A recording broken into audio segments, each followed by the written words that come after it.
পয়গম্বর মোহাম্মদ রসুল্লাহ বলছেন, যে লোকটি আল্লাহর নামের সঙ্গে স্রষ্টা মালিকের নামের প্রশংসার সঙ্গে আমার নামটা একটা বার পাঠ করল, লা ইলাহা ইল্লাল্লাহ, সমস্ত সৃষ্টির মালিক যিনি, সমস্ত সৃষ্টির স্রষ্টা যিনি, তিনি হলেন লা ইলাহা ইল্লাল্লাহ। আর মুহাম্মাদুর রসুল্লাহ হলেন তিনি সমস্ত সৃষ্টির ভিতরে সেরা যিনি। জোরে বলুন একটু সুবহানাল্লাহ।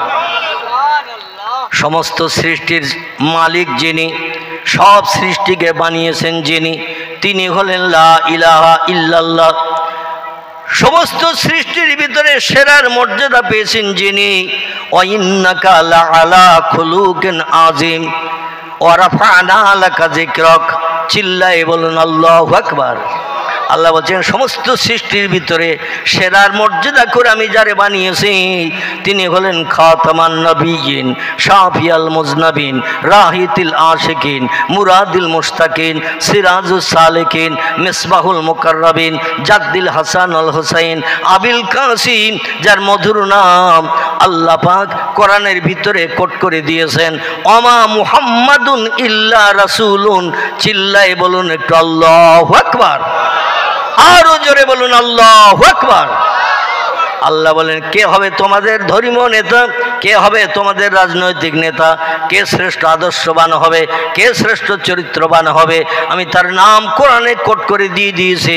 তার নাম দিয়েছি মুহাম্মাদুর রাসূলুল্লাহ। জোরে বলুন সাল্লাল্লাহু আলাইহি ওয়াসাল্লাম। জোরে বলুন একটু আমিন।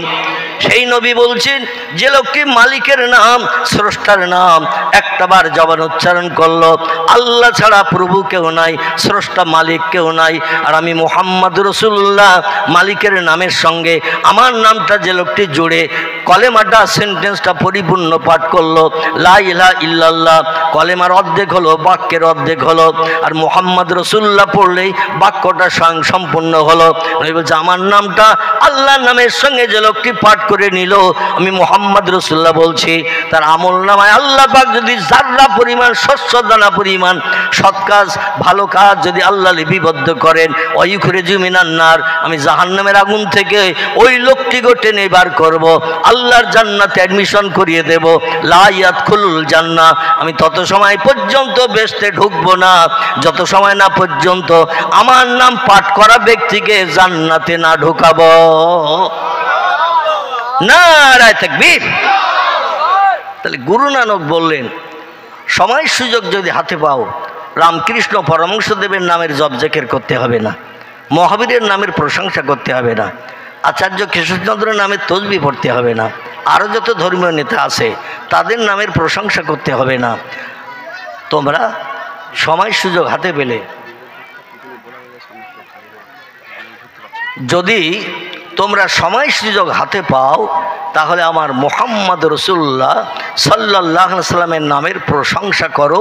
পরকালে যেদিন তোমাদের পাশে, ধারে পাশে কেউ দাঁড়াবে না, ইয়াউমা ইয়াফিরুল মারু মিন আখিহি ওয়া উম্মিহি ওয়া আবিহি ওয়া সাহিবাতিহি ওয়া বানিহি ওয়াল আখির।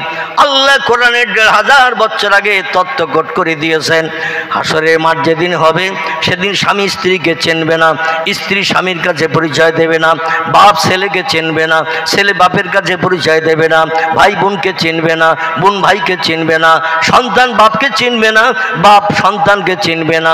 সেদিন একমাত্র উপকারের দায়িত্ব পালন করবেন তিনি, সাইয়্যিদুল আম্বিয়া যিনি। চিল্লায়ে বলুন একটু আল্লাহু আকবার। সেই মুহাম্মদুর রাসূলুল্লাহ সাল্লাল্লাহু আলাইহি সাল্লাম তিনি হলেন সর্বকালের শ্রেষ্ঠ নেতা। আল্লাহ পাক আমাদের সৌভাগ্য ভালো করে দিয়েছেন।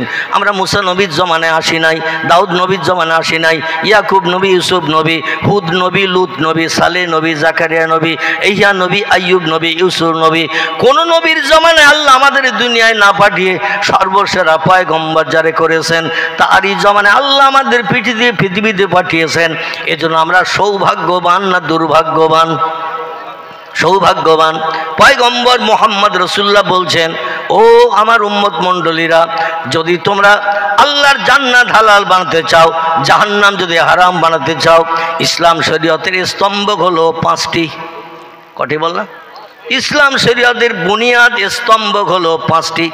এই সামিয়ানা টানানোর জন্য যেমন মাঝখানে গোটা কয়েক খুঁটি দেওয়া হয়েছে, ইসলাম শরীয়ত সামিয়ানার খুঁটি হলো 5টি। কটি? 5টি। বুনিয়াল ইসলাম আলা খামসা শাহাদাতিন আল্লাহ ইলাহা ইল্লাল্লাহ ওয়া আন্না মুহাম্মাদান আবদুহু ওয়া রাসূলুহু ওয়া ইকামিস সালাতা ওয়া ইতাইজ যাকাতা ওয়াল হজ্জা ওয়া সাওমার রমাদানা মুত্তাফাকুন আলাইহি। ইমাম বুখারী ইমাম মুসলিম দুইজন একই হাদিস ওনাদের কিতাবে লিপিবদ্ধ করেছেন। একে আরবি ভাষায় মুত্তাফাকুন আলাইহি বলা হয়। জোরে বলুন একটু সুবহানাল্লাহ। প্রিয় নবী বলছেন ইসলামের বুনিয়াদ, ইসলামের ভিত হলো 5টি জিনিসের উপরে। একটা বিল্ডিং বানাতে গেলে আগে ভিত মজবুত করতে হয় না? হয় না? 2তলা 3তলা বিল্ডিং যদি বানাতে চান, ভিতটা যদি নর্মাল হয়, যখন 2তলা 3তলা বিল্ডিং বানাবেন ও ফাটল নেবে না? নেবে না? এক পাশে বসে যাবে না? যাবে না? বসে যাবে, ফেটে যাবে। এই জন্য ভিত মজবুত করতে হয়।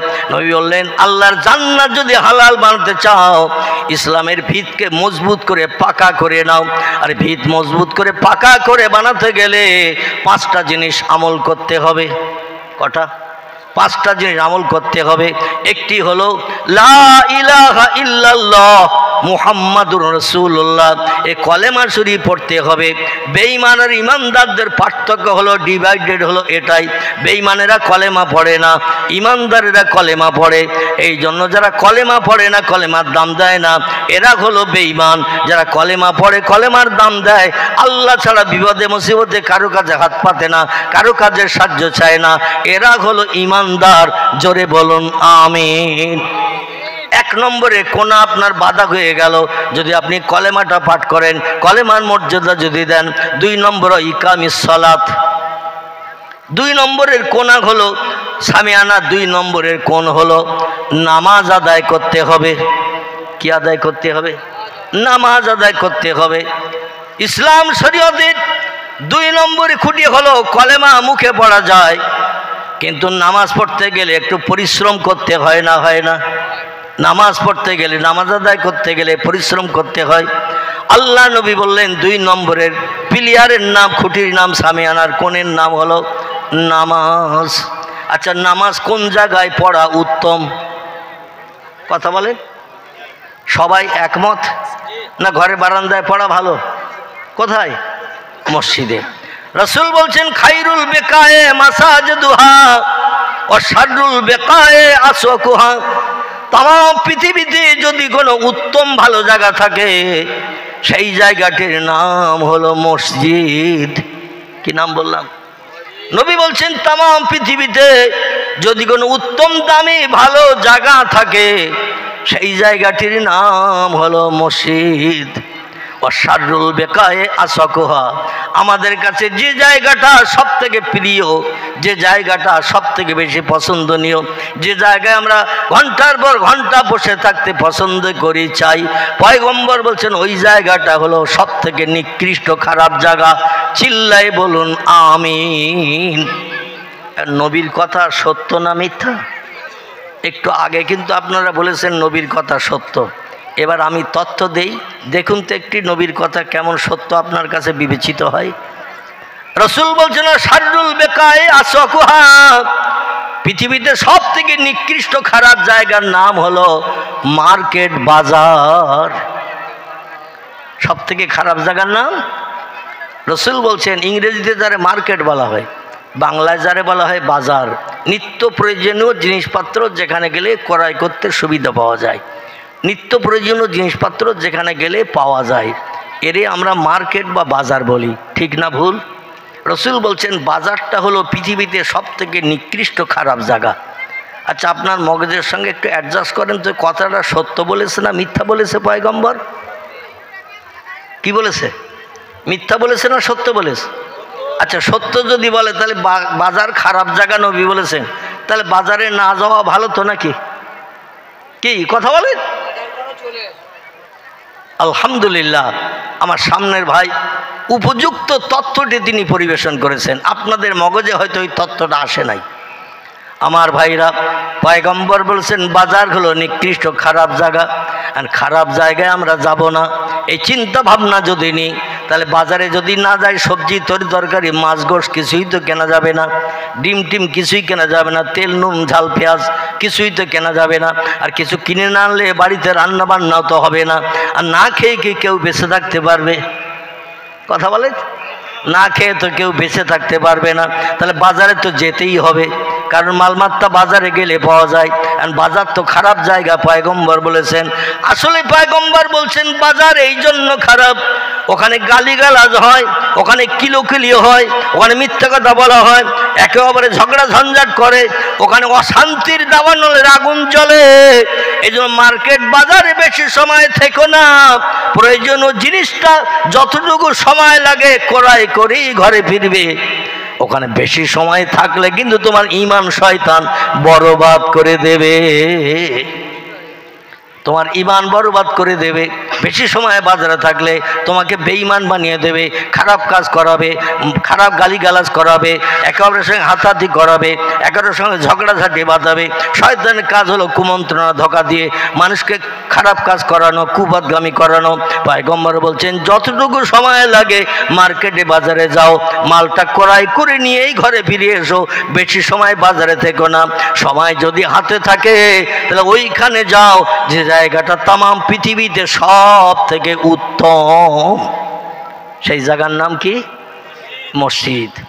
এখন এই মসজিদ আপনাদের এখানে একটা নতুন তৈরি হয়েছে না? কি হয়েছে না হয়নি? একটা নতুন মসজিদ তৈরি হয়েছে। আমি খবরে শুনলাম গত বছর সম্ভবত ডিসেম্বরে বোধহয় মসজিদ উদ্বোধন হয়েছে। দেখতে দেখতে 1 বছরের মতো হয়েছে নাকি? 1 বছর হয়েছে। এখন রসুল মসজিদ উত্তম জায়গা কেন বললেন, ভালো জায়গা কেন বললেন? কারণ মসজিদ এমন একটা জায়গা যেখানে দুনিয়াবি গল্পগুজব চলে না, যেখানে হাসি তামাশা চলে না, কেউ কারো ব্যবসা বাণিজ্য সম্পর্কে আলাপ আলোচনা চলে না। ঠিক বললাম না ভুল বললাম? মসজিদে কেবল চলে আল্লাহর নামের জপ, জেকের, তসবি, তালিল। অজাক্কির ফাইন্না যিকরা তানফাউল মুমিনিন। জোরে বলুন একটা আল্লাহু আকবার। মসজিদ কোথার থেকে হলো? মসজিদটা ভালো জায়গা কী করে হলো? আমার মা বোনেরা বোধহয় পাশে বাজার করছে বোধহয় নাকি? ওদের মানে মেয়েরা সবসময় তো সুযোগ পায় না এক জায়গায় হওয়ার। আজকে জলসবলকে বাড়ির গার্জেনেরা ওদের একটু ছাড় দিয়ে দিয়েছে। মমিনা, আমিনা, রমিসা, আরসা, জবেদা, জোহরা ওরা সব আজ এক জায়গায় হয়ে গেছে। তবে ওরা কিন্তু বুড়ি যারা, ওরা কিন্তু আলাদা এক জায়গায় বসেছে। আর বিবাহিত যারা, দুটো একটা বাচ্চা যাদের আছে, ওরা কিন্তু আলাদা আর এক জায়গায় বসেছে। আর যাদের বিয়ে শাদী হয়নি ওরা একটা আলাদা সাইড হয়ে বসেছে। মানে সব একসঙ্গে অ্যাডজাস্ট আপনাদের মতো বসেনি। মেয়েরা দেখেন, যেই দেখেন পরীক্ষা করে, মানে বয়স্ক বৃদ্ধা যারা, বুড়ি মানুষ, ওরা এক জায়গায় বসে বলছে তো ছেলে ভাত দেয় তো, তো ছেলে তোরে খেতি টেতি দেয় তো, এই গালিগালাজ করে না তো। একটা বুড়ি আর একটা বুড়ির জিজ্ঞাসা করতেছে, মানে ওদের গল্প শেষ হবে না। আর যাদের বিয়ে শাদী হয়েছে ওরা এক জায়গায় বসে, তো স্বামী বাজার থেকে যখন বাড়ি আসে ল্যাংচা, রসগোল্লা টোলা আনে টানে তো, হেরা যত্ন খাতির করে তো, শ্যায়া ব্লাউজ টেলাউজ আনে তো, এই সব আলোচনা চলতেছে। আর যুবতী মেয়ে যারা বিয়ে শাদী হয়নি ওরা আলাদা এক জায়গায়, ওরা আলাদা বসে বলছে কার সঙ্গে কথা সেটেল হয়ে গেছে বল, কার সঙ্গে তোর কথাবার্তা সেটেল হয়েছে বল। রাত 1:30 2:00 সময় অ্যাকশান করে দীঘার সমুদ্র সৈকতে কবে বেড়াতে যাবি, লজ ভাড়া করে 4 দিন থাকবি, এই আলোচনা ওদের ভিতরে চলছে। কুকুরের লেজে যদি 1 টিন ঘি মালিশ করেন 24 ঘন্টা ধরে, লেজ ছেড়ে দিলে লেজ সোজা হবে তো? কুকুরের লেজ ও 1 টিন ঘি মালিশ করে ছেড়ে দিলে লেজ কিন্তু দেখবেন পিছনে বেঁকে যাবে। ও মেয়েদের হাজার বললেও ওরা শুনবে না। ওরা তো ওয়াজ শুনতে আসেনি, বরং যারা শুনতে আসে ইবলিস শয়তান ওদের ভিতরে ঢুকে ওদের দিয়ে আলাপ আলোচনা করিয়ে জলসা পণ্ড করার চেষ্টা করতে থাকে। দিন শরীয়তের আলোচনা শুনে মানুষ জান্নাতি হবে, এটা শয়তান পছন্দ করে না। শয়তান বলে আমি পড়ব জাহান্নামে, তোদেরও নিয়ে যাব জাহান্নামে। জোরে বলুন নাউজুবিল্লাহ।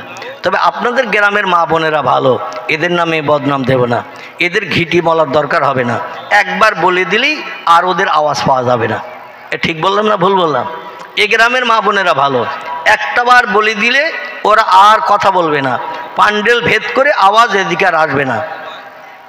আর যারা কুকুর মার্কা আছে ও হাজার ঘি বললেও ও সোজা হবে না। আমি অনুরোধ রাখছি আমার মা বোনেদের কাছে, যদি ভালো না লাগে কোরিয়ান কম্বল মুড়ি দিয়ে বাড়ি যেয়ে শুয়ে পড়েন। যদি ওয়াজ ভালো না লাগে কোরিয়ান কম্বল মুড়ি দিয়ে বাড়ি যেয়ে শুয়ে পড়েন, কারণ আপনি ওখানে ব্যাঘাত ঘটাবেন, পাশের মানুষদের শুনতে অসুবিধা হবে।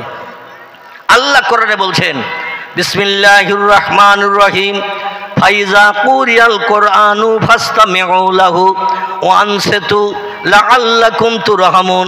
জোরে বলুন একটু আল্লাহু আকবার। আল্লাহ বলছেন যেখানে আমার আসমানি ভাষা লৌহে মাহফুজের সংরক্ষিত মিষ্টি মধুর সত্যবাণী সত্য কথা কোরআনের আলোচনা হয়, ফাসতামিউ লাহু একাগ্র চিত্রে মনোনিবেশ সহকারে আমার কোরআনের আলোচনা শ্রবণ করতে থাকো। কারণ লা রাইবা ফি, কোরআনের ভিতরে কোনো তত্ত্বের ভিতরে কোনো ভুল নাই, মিথ্যা নাই, শকসভা সন্দেহ পর্যন্ত নাই। যা আছে ইট ইজ ট্রু ফ্যাক্ট, কোরআনের সব কথাগুলো সত্য। জোরে বলুন একটু আমিন। আল্লাহ বলছেন একাগ্র চিত্রে মনোনিবেশ সহকারে তোমরা শ্রবণ করো। ওয়ান সেতু, এবং মজলিসের সৌন্দর্য রক্ষার্থে চুপটি করে মজলিসে বসে পড়ো, কথাবার্তা বলো না। কোরআনের আলোচনা যেখানে হয়, কোরআন যেখানে তেলাওয়াত হয়, সেখানে কথাবার্তা বলা নিষিদ্ধ, কথাবার্তা বলা নিষিদ্ধ। এই জন্য কথাবার্তা বলিও না, চুপটি করে মনোনিবেশ সহকারে বসে শোনো। এবং কারণ লাআল্লাকুম তুরহামুন, যেখানে আমার আসমানি লৌহে মাহফুজের সংরক্ষিত ভাষা মিষ্টি মধুর সত্যবাণী সত্য কথা তেলাওয়াত হয়, আলোচনা হয়, তাফসীর করা হয়, তরজমা পড়া হয়, আমি আল্লাহ পাক খুশি সন্তুষ্ট হয়ে সেখানে আমার রহমতের দরজা খুলে দিয়ে রহমত বর্ষণ করে থাকি।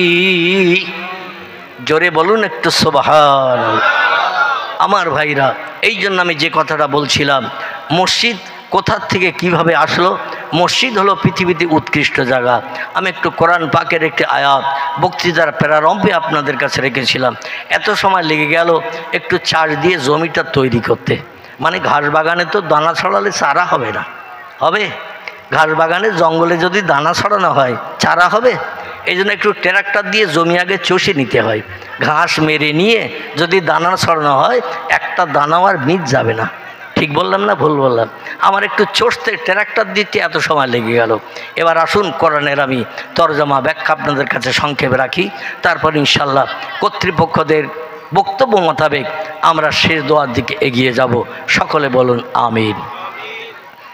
আল্লাহ বলছেন বিসমিল্লাহির রহমানির রহিম ইন্না আউওয়ালা বাইতিন উদিয়া লিন-নাসি লাল্লাযী বিবাক্কাতা মুবারাকাও ওয়া হুদাল লিল আলামিন। গলা ছেড়ে বলুন আল্লাহু আকবার। আরো জোরে বলুন আল্লাহু আকবার। ইন্না মানে হলো নিশ্চয়ই। আল্লাহ বলছেন নিশ্চয়ই। আউয়ালা বাইতিন, আওয়াল শব্দের বাংলা অর্থ হলো প্রথম। আওয়াল মানে কি? প্রথম। প্রথম নিশ্চয়ই পৃথিবীতে প্রথম। আউয়ালা বাইতিন, বাইতুন শব্দের বাংলা অর্থ হলো ঘর। একসঙ্গে করলে তিনটি বাক্য, এমন করে তিনটি শব্দ একসঙ্গে করলে এমন তত্ত্ব দাঁড়ায়। নিশ্চয়ই পৃথিবীতে প্রথম ঘর উদিয়া লিন-নাস, বানানো হয়েছিল মানুষের কল্যাণের জন্য, মানুষের উপকারের জন্য। আল্লাহ তরফ থেকে মানুষের উপকারের জন্য একটা ঘর পৃথিবীতে প্রথম বানানো হয়েছিল। লাল্লাযী বিবাক্কাতা, আল্লাহ কোরআনে তত্ত্ব কোট করে দিয়ে বললেন জায়গাটির নাম আমি কোরআনে কোট করে দিয়েছি বাক্কা। কি নাম? আল্লাহর কোরআনে আল্লাহ তত্ত্ব কোট করেছেন। কোরআনের কথা মিথ্যা তো নাকি? তাহলে সত্য। সত্য যদি হয় তাহলে ভালো করে মন দিয়ে শোনেন। আল্লাহ বলছেন নিশ্চয়ই পৃথিবীতে প্রথম ইবাদতের ঘর আমি আল্লাহ বানিয়েছিলাম লাল্লাযী বিবাক্কাতা, এই জায়গাটি যেখানে প্রথম ইবাদতের ঘর বানিয়েছিলাম জায়গাটির নাম হলো বাক্কা দ্বীপ। কি দ্বীপ? বাক্কা দ্বীপ। তাফসীরে রুহুল বায়ান, তাফসীরে মাওজেহুল কোরআন, তাফসীরে বায়ানুল কোরআন, তাফসীরে বাইজাবি, তাফসীরে কাশফ, তফসির ফি জালালুল কোরআন, তফসিরে মারিফুল কোরআন, বিখ্যাত বিখ্যাত তফসিরের কেতাবে লেখকেরা লিপিবদ্ধ করেছেন। তামাম পৃথিবীতে জমিন বানানোর আগে আল্লাহ পৃথিবী শুধু পানিতে ভরাট করে বানিয়েছিলেন। জোরে বলুন সুবহানাল্লাহ। বর্তমান প্রযুক্তি যুগের বিজ্ঞানীরাও একমত, আল্লাহর কোরআনের তফসিরের সঙ্গে বিজ্ঞানীরাও একমত। বিজ্ঞানীরা বলছে পৃথিবীতে প্রথম কিছুই ছিল না, গাছপালা, দ্বীপ, পাহাড় পর্বত কিছুই ছিল না, তামাম পৃথিবীতে ছিল শুধু পানি আর পানি। জোরে বলুন সুবহানাল্লাহ। আল্লাহ বলেন এই পানির মাঝখানে আমি কোন শব্দ ব্যবহার করে একটা প্রথম দ্বীপ বানিয়েছিলাম, আউয়ালা বাইতেন, সেই প্রথম দ্বীপে আমি একটা ঘর বানিয়েছিলাম। জোরে বলুন সুবহানাল্লাহ। সেই ঘরটি হলো ইবাদতের ঘর। কিসের ঘর? আমার বান্দারা আমার দুনিয়ায় বসবাস করবে, আমার নেয়ামত খাবে, আমার অনুদান বিবি বাচ্চা নিয়ে সংসার জীবনে সুখভোগ করবে, কিন্তু আমি যে উদ্দেশ্য নিয়ে আমার বান্দাদের পৃথিবীতে পাঠিয়েছি, ওমা খলাকতুল জিন্না ওয়াল ইনসা ইল্লা লিয়াবুদুন, মানুষ পৃথিবীতে পাঠিয়ে দিয়েছি কেবলমাত্র আমার ইবাদতের জন্যে। জোরে বলুন একটু আমিন। আল্লাহ বলছেন কোথায় আমার ইবাদত করবে, আমার নেয়ামত তোমরা খাবে, আমার অনুদান বিবি বাচ্চা নিয়ে সংসার জীবনে সুখভোগ করবে, অর্থ সম্পদ তোমরা উপার্জন করবে, ভালো মন্দ খাবে, সুন্দর বিছানায় শয়ন করবে, বিশ্রাম করবে, ঘুমাবে, কিন্তু আমার দুনিয়া বাস করতে গেলে মালিকের একটু হুকুম তামিল করতে হবে, মালিকের একটু নিতে হবে। এই জন্য আমার ইবাদতের জায়গা হিসাবে আমি প্রথমে একটি ঘর বানিয়েছিলাম। এই ঘরটি বানিয়েছিলাম বাক্কা বলে একটি দ্বীপে। জোরে বলুন একটু আমিন।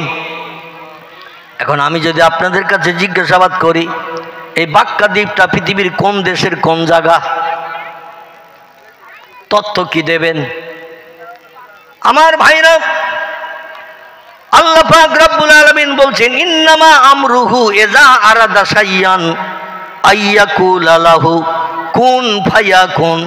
জোরে বলুন একটু আল্লাহু আকবার। আল্লাহ বলছেন যখন আমি কোনো বিষয়ে কোনো হুকুম করি, ইযা আরাদা শাইয়ান, কোনো কিছু তৈরি করার পরিকল্পনা ইচ্ছা প্রকাশ করি, আইয়াকুলা লাহু, আমার জবান দিয়ে শুধু একটু বলি কুন হ ফায়াকুন, সঙ্গে সঙ্গে সেটা হয়ে যায়। রাত লাগে না, দিন লাগে না, ঘন্টার পর ঘন্টা সময় লাগে না। আমি যেই বলি হ, 1 সেকেন্ডের জায়গায় 2 সেকেন্ডও সময় লাগে না আমার কোনো জিনিস বাস্তবে রূপদান করতে। জোরে বলুন একটু সুবহানাল্লাহ। আল্লাহ শুধু বললেন হ, তামাম পৃথিবী সাগরে ভরা পানি আর পানি।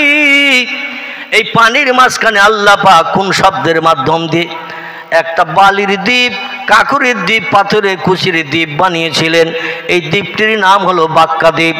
ব্যাখ্যাকারীরা তফসিরের কিতাবে লিখেছেন বাক্কা নামটির পরবর্তীতে নাম পাল্টিয়ে নাম হয়েছে মক্কা। কি নাম? আগে নাম ছিল বাক্কা। কোরআনে আল্লাহ তথ্য কোট করেছেন এই জায়গাটির পূর্ব নাম ছিল বাক্কা, পরবর্তীতে নাম পরিবর্তন হয়ে নাম হয়েছে মক্কা। আমি যদি মক্কা কোথায় বলি আপনাদের তথ্য দিতে অসুবিধা হবে।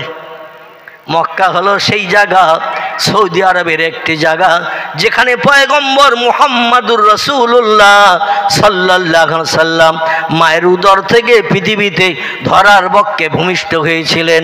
এই জায়গাটির নাম হলো মক্কাতুল মুকাররমা। জোরে বলুন একটু সুবহানাল্লাহ। আল্লাহ বলেন উদিয়া লিন্নাস, বানানো হয়েছিল ওই দ্বীপটি মানুষের কল্যাণের জন্য, উপকারের জন্য। আর দ্বীপটি বানিয়ে একটা ইবাদতের ঘর আমি আল্লাহ বানিয়েছিলাম। সেই ঘরটি মুবারাকা ওয়া হুদাল লিল আলামিন, ঘরটি হলো পবিত্র ঘর। মানুষের হেদায়েত দেবে ওই ঘরটি, মানুষের উপকার করবে ওই ঘরটি। ওই ঘরটি কেন্দ্র করে মানুষ বেগুনা মাসুম হবে, আমার জান্নাত হালাল বানানোর সুবিধা পাবে। এই জন্য আমি ওখানে একটা ইবাদতের ঘর বানিয়েছিলাম। এই ইবাদতের ঘরটির নাম হলো কাবা বাইতুল্লাহ শরীফ। কি নাম? এই ঘরটির নাম হলো কাবা বাইতুল্লাহ শরীফ। চতুর্কোণা বিশিষ্ট ঘর, আরবিতে বলা হয় কাবা। আরে যতটা, খুব ভালো করে শুনবেন, আরে যতটা, লম্বায় ততটা, উঁচুতেও ততটা, সব দিকে মেকার একই। একে আরবিতে বলা হয় চতুর্কোণা বিশিষ্ট একটা ঘর, এর আরবিতে বলা হয়েছে কাবা। জোরে বলুন সুবহানাল্লাহ। লম্বায় 22 হাত, আড়ে 22 হাত, উচ্চতাও 22 হাত, 33 ফুট লম্বা, 33 ফুট আড়, 33 ফুট উঁচু, যেদিকে তাকাবেন মেকার একই। আল্লাহ পাক রব্বুল আলামিনের তরফ থেকে এই ইবাদতের ঘরটা পৃথিবীতে বানানো হয়েছিল বিশ্ব নবী মুহাম্মদ রাসূলুল্লাহর আগমনের জায়গার পশ্চিম সাইডে। জোরে বলুন একটু সুবহানাল্লাহ। আমার ভাইরা, এই ঘরটির দরজা ছিল পূর্বে দুটি। কটি? এই ঘরটির দরজা ছিল পূর্বে দুটি। খুব ভালো করে তত্ত্ব শোনেন। হাজী সাহেব যারা হজ পাক করে এসেছেন আমার কথা একমত হতে পারবেন। কাবার দেওয়ালের পাশে ঘুরে যদি একটু নজর করে দেখে থাকেন আর দূর দিয়ে শুধু যদি তপ করে ঘুরে থাকেন তাহলে আমার তত্ত্বের সঙ্গে একমত হতে পারবেন না। আবার যেতে হবে মক্কা শরীফে। টোটাল কাবা শরীফের বর্তমান চাতলটা হলো আমার পায়ের ধাপের 730 ধাপের রাস্তা। কতটা বললাম? 730 ধাপ পায়ে হেঁটে ঘুরে আসলে, যেখান থেকে হাঁটা শুরু করেছেন আবার দূর থেকে ঘুরে সেইখানে আসলে 730 ধাপ পায়ে হেঁটে ঘুরে আসলে মাঝখানে যতটা জায়গা ফাঁকা পাওয়া যাবে এই কাবা শরীফের টোটাল মাতাব চাতলটা হলো ততটা ফাঁকা। জোরে বলুন একটু সুবহানাল্লাহ। এই চতুর্কোণা বিশিষ্ট ঘরটির দরজা আছে দুটি। কটি? দুটি। একটি দরজা আছে পশ্চিম দিকে, একটি দরজা আছে আমাদের পূর্ব দিকে। তো পশ্চিম দিককার দরজাটা বর্তমানে বন্ধ করা আছে। এ দরজার কোনো চৌকাঠ বালটাল কিছুই লাগানো নাই, পাথর সেট করে বন্ধ করা। একটা দরজাই খোলা, সে দরজাটা আমরা ভারতের মানুষ কাবা শরীফের পূর্ব দিকে বাস করি। আল্লাহ মক্কা শরীফে যত নেয়ামত দান করেছেন সব আমাদের দিকেই দিয়েছেন। নারায়ে তাকবীর। কারণটা কি? কারণটা হলো বর্তমান পৃথিবীতে 57টির মতো মুসলিম দেশ আছে। কটি বললাম? বর্তমান পৃথিবীতে 57টির মতো মুসলিম দেশ আছে। ইরাক আছে, ইরান আছে, কুয়েত আছে, জর্ডন আছে, পারস্য আছে, তুরস্ক আছে, লিবিয়া আছে, নাইজেরিয়া আছে, ইন্দোনেশিয়া আছে, মালয়েশিয়া আছে, বাংলাদেশ আছে, পাকিস্তান আছে, আফগানিস্তান আছে। মুসলিম দেশ না? এইভাবে মুসলিম দেশ আছে 57টি। কোন দেশে এত মুসলমান নাই। এই হিন্দুস্তান হিন্দু ভাইদের দেশ। তারা তাদের দেশ হিসাবে আখ্যায়িত করার জন্য দিল্লির পার্লামেন্টে বসে রাতের ঘুম হারাম করে শুধু ষড়যন্ত্র করছে। কবে কোন দিন ভারতবর্ষকে হিন্দু রাষ্ট্রে কায়েম করা যায়, হিন্দু রাষ্ট্র হিসাবে জনগণের কাছে পরিচিতি লাভ করানো যায়, এই নিয়ে তাদের ষড়যন্ত্র চলছে। কিন্তু আমার যতটুকু বিশ্বাস এই 64 বছরের উপরে আল্লাহ অধমের হায়াত দিয়েছেন। আমি যতটুকু ইতিহাস পড়ে যতটুকু বুঝেছি কিয়ামত অবধি আল্লাহ পাক ভারতবর্ষকে মুসলমানদের সেরা দেশ হিসাবে বিবেচিত করে রেখেছেন। একটু চিল্লায় বলা যাবে কি সুবহানাল্লাহ? নারায়ে তাকবীর।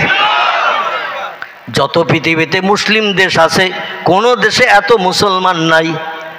আমাদের হিন্দুস্তানে বর্তমান ভারতবর্ষের জমিনে মুসলমানের সংখ্যা 34 কোটি সুই সুই হয়ে গেছে। চিল্লায় বলুন একটু সুবহানাল্লাহ।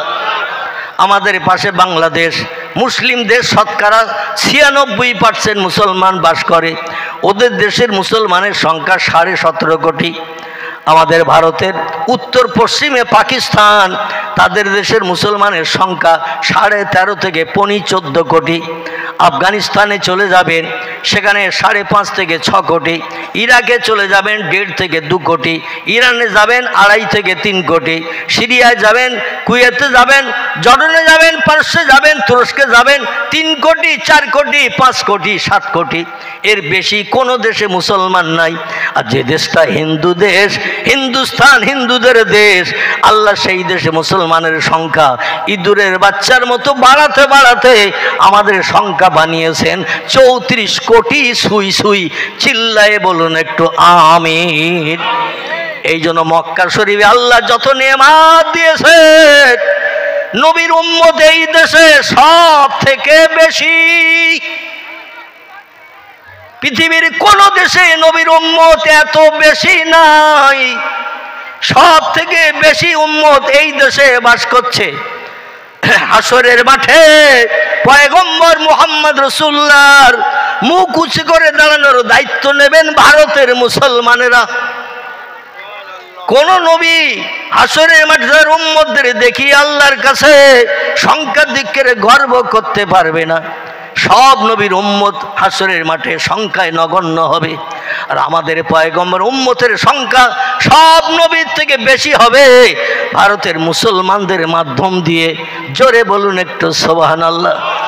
পয়গম্বরের ইন্তেকালের কিছুদিন আগে, 2-4 মাস আগে, যখন তিনি অসুস্থ হন নাই, মসজিদে নববীতে আসরের নামাজ বাদ পয়গম্বর বললেন, সাহাবারা খুব বেশি দিন পৃথিবীতে আল্লাহ বোধহয় আমাকে রাখবে না, কারণ আল্লাহ কোরআন আয়াত দান করে দিয়েছেন আরাফাতের মাঠে, বিসমিল্লাহির রহমানির রহিম, আকমালতু লাকুম দীনাকুম ওয়া আতমামতু আলাইকুম নি'মাতি ওয়া রাদিতু লাকুমুল ইসলাম দীনা। জোরে বলুন একটু আল্লাহু আকবার। বিশ্ব নবী হিজরির 8 সালে, কসাল বললাম, হিজরির 8 সালে জিলহজ মাসের 9 তারিখে আরাফাতের মাঠে হজের খুতবা যখন দিচ্ছেন, আল্লাহ জিবরিল আমিন মারফত কোরআনের এই শেষ আয়াতটা পাঠিয়ে দিয়েছেন। কোরআনের প্রথম শুরু হলো ইকরা বিসমি রাব্বিকাল্লাযী খলাক খলাকাল ইনসানা মিন আলাক। সূরা আলাকের গোটা 5 আয়াত। আর কোরআনে শেষ হলো আরাফাতের মাঠে। নবীজি তখন খুতবা দিচ্ছেন সাহাবীদের কাছে, হজের নামাজের খুতবা। বিশ্ব নবী বললেন, আতানি জিবরিল আলাইহিস সালাম, জিবরিল আমিন আমার কাছে হাজিরি দিয়েছেন, আর ফাবাশশারানি আমার কাছে খবর দিয়ে দিলেন আল্লাহর কোরআনের আয়াত নিয়ে। ইয়া মুহাম্মদ ইবনে আব্দুল্লাহ, ইয়া আখি মুহাম্মদ রাসূলুল্লাহ, ও আল্লাহর পয়গম্বর আমার ভাই মুহাম্মদ রাসূলুল্লাহ, কোরআনের আয়াত শুনুন। নবী বললেন, বলুন আপনি কি বলতে চাইছেন? জিবরিল আমিন বললেন, আকমালতু লাকুম দীনাকুম ওয়া আতমামতু আলাইকুম নি'মাতি ওয়া রাদিতু লাকুমুল ইসলাম দীনা। নবী যেই জিবরিলের কাছ থেকে শুনলেন, সঙ্গে সঙ্গে মেমোরিতে জমা করে নিলেন। জমা করে নিয়ে সাহাবীদের কাছে বর্ণনা করলেন, জিবরিল আমিন এখনই এসে কোরআনের আয়াত দান করেছেন। সঙ্গে সঙ্গে সাহাবীরা শুনলো, কেউ কিছু মন্তব্য করেননি। আবু বকর সিদ্দিক হাউ হাউ করে কান্না শুরু করেছেন। রসুল বলছেন, মাপকুকা ইয়া কি আবু বকর ইবনে আবু কুহাফা, ও আবু কুহাফার বেটা আবু বকর, আমি কোরআনের আয়াত বর্ণনা করলাম। সাহাবীরা সকলে শুনলো, আনন্দে আত্মহারা, খুশিতে বাগবাগ হলো কোরআনের আয়াত শুনে। তুমি কাঁদো কেন? মাপকুকা, কে তোমারে কাঁদালো একটু বলো। আবু বকর বলে, ইয়া রাসূলুল্লাহ, আয়াত শুনে বুঝতে পারছি আল্লাহ আপনাকে আর পৃথিবীতে রাখবেন না, আর আরাফাতের মাঠে আপনি আগামী বছর আর হজের নামাজ আদায় করতে হয়তো আসবেন না। কারণ আয়াত শুনে বুঝতে পারছি সম্ভবত আয়াতটাই কোরআনের শেষ আয়াত। জোরে বলুন সুবহানাল্লাহ। রাসূল বললেন, সাদ্দাকতা ইয়া আখি আবু বকর ইবনে আবু কুহাফা, তোমার ব্রেন মগজে যে ধারণা করেছো ওটাই হলো সঠিক। এই আয়াত হলো কোরআনের শেষ আয়াত, আর কোরআনের কোনো আয়াত আসবে না। আল্লাহ তোমাদের কাছ থেকে আমারে বিদায় করিয়ে মাটির তলায় কবরস্থ করাবেন। জোরে বলুন সুবহানাল্লাহ। পয়গম্বর মুহাম্মদ রাসূলুল্লাহ বিদায় হজ করে এসে মসজিদে নববীতে আসরের নামাজ আনতে বললেন, আমার সাহাবীরা, খুব বেশি দিন হয়তো তোমাদের সঙ্গে আর আমার দেখা সাক্ষাৎ হবে না, তোমাদের মাঝে থাকবো না। কখন কোন দিন আজরাইল এসে আমার প্রাণনাশ করিয়ে দুনিয়ার মোহমায়া পরিত্যাগ করিয়ে দেবে। তবে আমার একটা মনের শখ এখনও মিটল না। কটা? একটা মনের শখ আমার এখনও মিটল না। সাবরে বললেন, মাহিয়া ইয়া রাসূলুল্লাহ, শখটা কি? আমরা যদি আমাদের জীবন দিয়েও হয় আপনার শখ মিটিয়ে মুখে হাসি ফুটাবো। জোরে বলুন সুবহানাল্লাহ। রাসূল বললেন, সাহাবীরা, আমি জিবরিল আমিনের মারফত শুনেছি পৃথিবীতে একটি দেশ আছে এই সৌদি আরব থেকে পূর্ব দিকে। কোন দিকে? এই সৌদি আরব থেকে পূর্ব দিকে একটি দেশ আছে, সেই দেশটির নাম হলো হিন্দের দেশ। কিসের দেশ? হিন্দের দেশ। হিন্দ থেকে হিন্দুস্তান। হিন্দের দেশ বলে একটি দেশ আছে, মাঝে আছে সাগর। এই সাগরের নাম হলো আরব সাগর। কি সাগর? আরব সাগর। এই সাগরের আরপারি প্রস্থ হলো ৩,০০০ কিলোমিটার রাস্তা। কতটা? মাঝখানে কোনো মাটি নাই, কোনো দ্বীপ নাই, কোনো ঘর বাড়ি নাই, গাছপালা নাই, শুধু পানি আর পানি। ৩,০০০ কিলোমিটার রাস্তা হলো সাগরের আরপারি। এপারে হিন্দুস্তান ভারত, ওপারে হলো সৌদি আরব। জোরে বলুন একটু সুবহানাল্লাহ। ও আমার সাহাবীরা, আমি জিবরিল আমিন মারফত শুনেছি হাসরের মাঠে আল্লাহ পাক সর্ববিষয়ে আমার শ্রেষ্ঠ মর্যাদা দিয়ে সব ব্যক্তির কাছে সম্মানীয় করবেন। কিন্তু আমার মনে মনে বড় ভয় হয়, হাসরের মাঠে অন্য পয়গম্বরেরা যখন উম্মতদের নিয়ে এক জায়গায় দাঁড়াবে, আমার উম্মতের সংখ্যা যদি তাদের থেকে কম হয়ে যায়, আমি মুহাম্মদ রাসূলুল্লাহ সেখানে মাথা উঁচু করতে পারবো না। আমার লজ্জাবনত অবস্থায় মাথা নত করতে হবে। তবে জিবরিল আমিন মারফত শুনেছি আল্লাহ সব জায়গায় আপনার মর্যাদা সেরা করেছেন, এজন্য আপনার উম্মতেরও সংখ্যা সব নবীর থেকে সেরা করবে। রাসূল বললেন, জিবরিল কোন দেশের মানুষ আমার উম্মতের সংখ্যা সেরা করাবে? জিবরিল আমিন বললেন, মাহবুদের তরফ থেকে আমি শুনে এসেছি আল্লাহু আলিমুন বিজাতিস সুদূর, আল্লাহ অন্তরের খবর রাখেন, আল্লাহ সব কিছু দেখতে পান, আল্লাহ ভবিষ্যতের খবর রাখেন। এই জন্য আল্লাহ পাক তত্ত্ব দিয়েছেন হিন্দের দেশ বলে একটি দেশ আছে আরব সাগরের অপোজিটে পূর্ব দিকে, দেশটির নাম হলো হিন্দুস্তান, হিন্দের দেশ। ওই দেশের ইমানদার কলেমাধারী মোমেন মুসলমানেরা আপনার উম্মত বানিয়ে, সব নবীর উম্মতদের সংখ্যায় নগণ্য বানিয়ে আপনার ইজ্জত রক্ষা করে মাথা উঁচু করে দাঁড়ানোর সুযোগ দেবেন। নারে তাকবীর। আমার ভাইরা, রাসূল ডেকে বলছেন, সাহাবীরা আমার 10 বছরের এই মদিনী জিন্দেগিতে আমার হিন্দের দেশে কলেমার দাওয়াত পৌঁছানো সম্ভব হয়নি। শাম দেশে পাঠিয়েছি, সিরিয়ায় পাঠিয়েছি, কুফায় পাঠিয়েছি, বসরায় পাঠিয়েছি, ইয়ামানে পাঠিয়েছি, ইরানে পাঠিয়েছি, ইরাকে পাঠিয়েছি, কলেমার দাওয়াত পৌঁছেছে কম বেশি। কিন্তু হিন্দের দেশে আমি তো কলেমার দাওয়াত পৌঁছাতে পারিনি। আমি বৃদ্ধ হয়ে গেছি, 63 বছরের হায়াতের জিন্দেগি আমার চলছে। আল্লাহ কতদিন হায়াতে রাখবেন জানি না, তবে আরাফাতের মাঠে কোরআনের শেষ আয়াত আল্লাহ পাঠিয়ে দিয়েছেন, আর কোরআনের কোনো আয়াত আসবে না। এজন্য আমার পৃথিবীতে আর থাকার দরকার হবে না। জোরে বলুন একটু সুবহানাল্লাহ। ও সাহাবীরা, তোমরা কি পারবে আমার অবর্তমানে, যখন আমি পৃথিবীতে থাকবো না, আমার অবর্তমানে তোমরা কি আরব সাগর পাড়ি দিয়ে হিন্দুস্তানের দেশে আমার প্রচারিত ইমানের দাওয়াত, কলেমার দাওয়াত, লা ইলাহা ইল্লাল্লাহু মুহাম্মাদুর রাসূলুল্লাহ,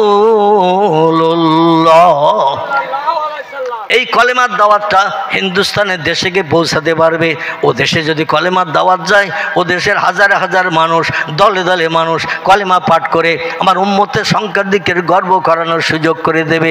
তোমরা কি পারবে?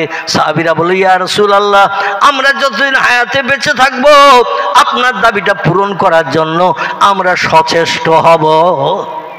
আবু বকর সিদ্দিক রাদিয়াল্লাহ, খুব সংক্ষেপ করে বলি কারণ সময় পেরিয়ে যাচ্ছে, এই জন্য আমি খুব সংক্ষেপ করে বলি। নবীর ইন্তেকালের পরে আবু বকর সিদ্দিক রাদিয়াল্লাহ 2 বছর রাজত্ব চালিয়েছিলেন। ক বছর? 2 বছর। আবু বকর সিদ্দিক বৃদ্ধ মানুষ ছিলেন, নবীর থেকে বয়স কম ছিল তার 2 বছর। ক বছর? আল্লাহ নবী যখন 40 বছর বয়সে মক্কা নগরীতে কলেমার দাওয়াত দেন, আবু বকরের বয়স ছিল তখন 38। কত? 38। তাই নবীর থেকে আবু বকরের বয়স কত কম? 2 বছর কম। বিশ্ব নবীর ইন্তেকাল হলো 63 বছর বয়সে। নবীর ইন্তেকালের পর মসজিদে নববীর রাজ সিংহাসন খালি হয়ে গেল। সমস্ত সাহাবীর আবু বকরকে রাষ্ট্রনেতা হিসাবে পছন্দ করলো, কারণ নবীর সাহাবীদের ভিতরে সব থেকে দামি মানুষ আবু বকর সিদ্দিক। তাই তার হাতে হাত দিয়ে বায়াত হয়ে সকলে তারে রাষ্ট্রনেতার খেতাব দিয়ে রাজ সিংহাসনে বসিয়ে দিল। আবু বকর সানাতাইনে, আবু বকর 2 বছর রাজত্ব চালালেন। মসজিদে নববীতে যখন ইমামতি করতেন, নামাজ শেষ করে আবু বকর আল্লাহর কাছে হাত তুলে বলতেন, আল্লাহ তোমার নবীর জীবনের শেষ সুন্নতটা যেন আমি আদায় করে কবরে যেতে পারি। হাসরে যদি আমার জিজ্ঞাসা করেন আমার নবীর জন্য কি নিয়ে এসেছো, নবীর কি দিয়েছো, আমি তো লাজবাব হয়ে যাব। আল্লাহ এই জন্য তোমার কাছে আমার দাবি, তোমার নবী মারা গেছে 63 বছর বয়সে, আমার যেন বয়সটা 63-তে মরণ হয়, 64 চাই না, 62 চাই না। আল্লাহর কোরআন বলছে ফালিয়াদহাকু কালিলাও ওয়ালিয়াবকু কাসীরা। ও বান্দা বান্দিরা, জীবনের শখ যদি মিটাতে চাও, আশা আকাঙ্ক্ষা যদি পূর্ণ করে মুখে হাসি ফোটাতে চাও, দুটো কাজ একটু কম বেশি করে নাও। একটি হলো ফালিয়াদহাকু কালিলা, হাসি তামাশা একটু কম কম করিও, ওয়ালিয়াবকু কাসীরা, আর চোখের পানি আমার কাছে একটু বেশি বেশি করে ফেলিও। হাসিও কম, কাঁদিও বেশি। কেতাবে এসেছে হাসলে আল্লাহ পাক বান্দার উপরে অখুশি হয়, কাঁদলে আল্লাহ বান্দার উপরে বড় খুশিতে বাগ হয়ে যায়। নবী বলেছেন দুনিয়া হলো কান্নার জায়গা, হাসির জায়গা হলো আল্লাহর জান্নাত। জোরে বলো সুবহানাল্লাহ। হাসির জায়গা হলো আল্লাহর জান্নাত, সেখানে দুঃখ থাকবে না, ব্যথা থাকবে না, অভাব থাকবে না, রোগ শোক থাকবে না, জ্বালা যন্ত্রণা থাকবে না, কোনো অসুবিধা থাকবে না, সেখানে শুধু সুখ আর সুখ, শান্তি আর শান্তি। তাই নবী বলছেন দুনিয়া হলো কান্নার জায়গা, হাসির জায়গা হলো আল্লাহর জান্নাত। জান্নাতে যখন যাবে শুধু হাসতেই থাকবে, আনন্দ করতে থাকবে, ফুর্তি করতে থাকবে। পৃথিবীতে যতদিন আসো একটু কেঁদে চলো। কেতাবে এসেছে কাঁদলে 3টে কাজ তাড়াতাড়ি হয়। কটি? 3টি কাজ তাড়াতাড়ি হয়। কাঁদলে রুহু সাফ হয়, কাঁদলে গুনাহ মাফ হয়, কাঁদলে আল্লাহ বান্দা বান্দির উপরে খুব তাড়াতাড়ি রাজি হয়ে যায়। আবু বকর সিদ্দিক চোখের পানি ফেলে কাঁদে আর বলে আল্লাহ তোমার নবীর ইন্তেকাল হয়েছে 63 বছর বয়সে, আয় আল্লাহ আমি 63-র বাড়তি চাই না, 63-র কমও চাই না, আমার মরণটা 63 করিও। এই জন্য 2 বছর রাজিত্ব করা আমলে আল্লাহ পাক তাকে দুনিয়া থেকে বিদায় করিয়ে নবীর সুন্নত আদায় করিয়ে কবরস্থ করার সুযোগ করে দিয়েছেন। জোরে বলুন একটু সুবহানাল্লাহ।